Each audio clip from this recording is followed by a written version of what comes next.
লেগেই থাকবে। আপনি অপেক্ষা করেন, কদিন পরে তারা ইউনূস সাহেবকে ধরবে। আমি এটা বলে দিচ্ছিলাম আপনাদের, কদিন সাহেব পরে তারা ডাক্তার ইউনূস সাহেবকে ধরবে। কার পিছে লাগিয়েছি? ইন্ডিয়ান লেসপেন্সারি যারা করে তাদের পিছে লাগিয়েছি। প্রফেসর ইউনূসের পিছনে নাকি আমরা লাগবো? অবশ্যই লাগবো, যদি প্রফেসর ইউনূস ইন্ডিয়ান লেসপেন্সারি করে। ইন্ডিয়ান লেসপেন্সারি বাদ দেন, তারপরে এসে আলাপ করতে। আমাদের কাছে খবর আছে, বুঝছেন, সব খবর আছে। কি করেছেন হাসিনার আমলে, কেমনে কারে ম্যানেজ করেছেন, সব খবর আছে। আপনাদের দলের লোকেরা বলে সোশ্যাল মিডিয়া কিছু না, মাঠের রাজনীতি, ভোটের রাজনীতি আসল। হ্যাঁ, আসেন সোশ্যাল মিডিয়া নিয়ে কি করে বিএনপি দেখি।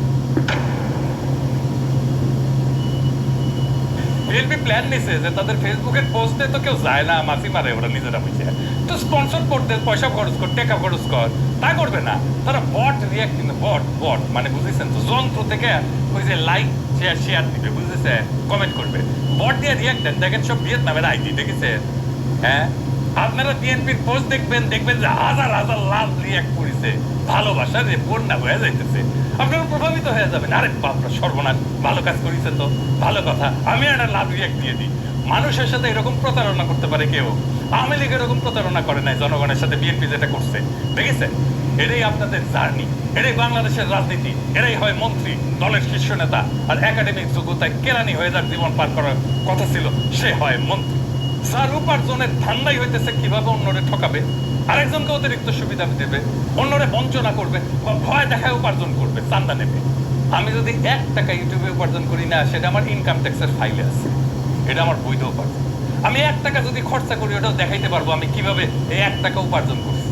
আপনি জিন্দেগিতে দেখাইতে পারবেন না কিভাবে আপনি ব্যাংক বানানোর টাকা পাইছেন, জিন্দেগিতে পারবেন না, চ্যালেঞ্জ দিলাম আপনাকে।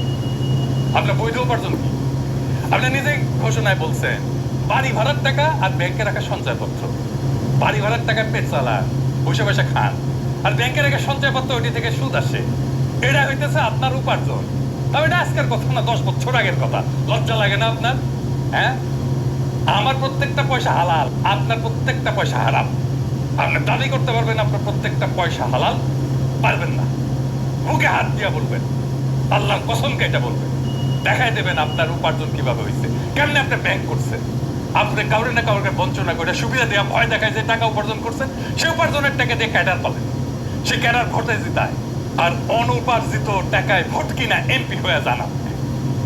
আপনার দলের লোকেরা ভোটের কথা বলে, ভোটের কথা গপ্প শুনে না আমাদেরকে। নমিনেশন কিনতে হয় পার্টি থেকে, চান্দা দিয়া, তারপরে টাকা ছিটায় ভোট কিনতে হয়, কেন্দ্র দখল করতে হয়, জাল ভোট দিতে হয়, এই দিয়ে চলছে এতদিন। ভোটের শক্তির রোয়াব দেখায় না, ওই রোয়াব আমরা ফুটে করে দিতে পারি।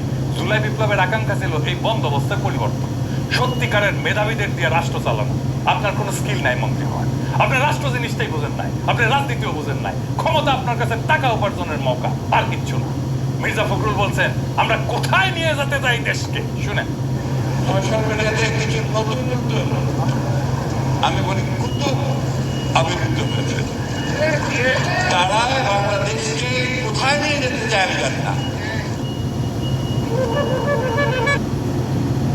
আমরা দেশ থেকে ফ্যাসিবাদের সমস্ত কলঙ্ক চিহ্ন মুছবো। আমরা বাংলাদেশে ভারতের তালুকদারি বন্ধ করব চিরতরে। আমরা বাংলাদেশে একটা সাম্যের ইনসাফের রাষ্ট্র করব। আপনারা মির্জা ফখরুল সেই স্বপ্নের সামনে বাধা হয়ে দাঁড়ায় আছে। দেশের জনগণ জানে, বুঝতে পারে প্রফেসর ইউনূসকে কেন তাড়ানোর চেষ্টা করতেছে, কেন দ্রুত নির্বাচন চান। জনগণের জন্য প্রফেসর ইউনূসের এই অতি অল্প সময়ের শাসন হয়ে থাকবে একটা স্বপ্নের মতো, এক অলিক সম্ভাবনার মতো, এক বিদ্যুৎ চমকের মতো সময়। তারপর বাংলাদেশ আবার ফিরে যাবে আপনাদের সেই আদিম জমিদারি ব্যবস্থায়, আপনাদের সেই মাফিয়া শাসনে। আবার কালো টাকা এবং পেশি শক্তির মাস্তানেরা গাড়িতে পতাকা ওড়ায় ঘুরবে, হেলিকপ্টারে চড়বে, দলীয় মাজারের খাদেন। আবার আমাদের ভয়ে ভয়ে বাঁচতে হবে। ক্ষমতার অঙ্গুল হেননের নিয়ত নির্দিষ্ট হবে আমাদের মতো ছোটখাটো মানুষদের। আমরা জানি আমাদের দাসের জীবন, আমরা পুতুল নাচের রীতি কথার দুর্ভাগ্য পীড়িত জাতি, সমাজের সবচেয়ে অযোগ্য, অশিক্ষিত, দাম্ভিক, অসৎ মানুষের বড় গলা শোনা ভয়ের রাজ্যে জীবন মৃত আমরা জানি আপনাদের বসংবাদ কোটালপুত্রের ভিন্ন মতের আগাছা কেটে ফেলার অভিযানে আমরা যে কোনো সময় কচু কাটা হয়ে যেতে পারি। আমাদের জীবন মিথ অফ সিসিফাস।